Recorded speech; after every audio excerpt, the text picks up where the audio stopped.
So it's back to school in April. Thousands of students will return to classrooms tomorrow. It took an emergency proclamation from the governor, and tomorrow is the deadline he set for middle and high school students to be offered some in-person learning. King 5's Amy Marino is live in Edmonds, one of the districts that will welcome students Monday morning. Amy. Good evening, Steve. We're talking about several large districts around the state bringing back their students.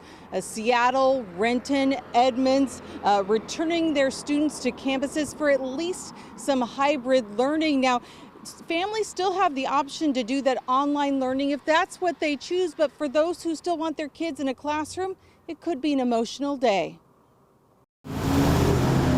It's odd to say the first day of school in April. It's the first day of school that almost didn't happen for thousands of students around Western Washington. But after demands from the governor, classes will start at middle and high school campuses. Freshman Holland Hornaday will finally walk the halls at Edmonds Woodway High School. She's been a freshman since the fall, but never actually came to the campus. It's not going to be like it normally is. We're not going to be able to just go up and hug everyone and talk, and it's going to be different, but I'm really glad that at least we get to go in at all. Her friend Kira Sutcliffe says her grades didn't suffer online, but sometimes it was hard to interact with teachers and especially friends. It was just hard because the teachers weren't as accessible. If you had a question, you had to send an email, and then it was 2 to 3 days to get a response.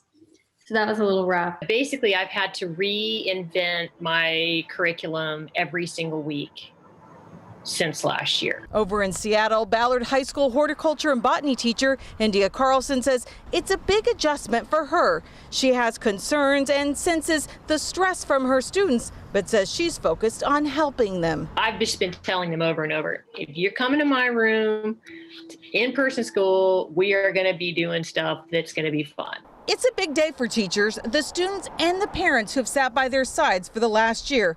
Now some will watch them re-enter school campuses and learn a new lesson in resilience. They can receive support from the entire school staff. So, we talk a lot about teachers, but there's so many other people working behind the scenes, and, bus drivers and librarians and all of those people who will be ready to welcome them back. And it's difficult to say exactly how many students statewide are taking advantage of this in-person option. I reached out to Seattle Public Schools, the largest district in the entire state. They tell me that they surveyed their families. 83% responded, and in that 83%, about half said they plan to send their students back. We're live in Edmonds tonight. Amy Marino, King 5 News.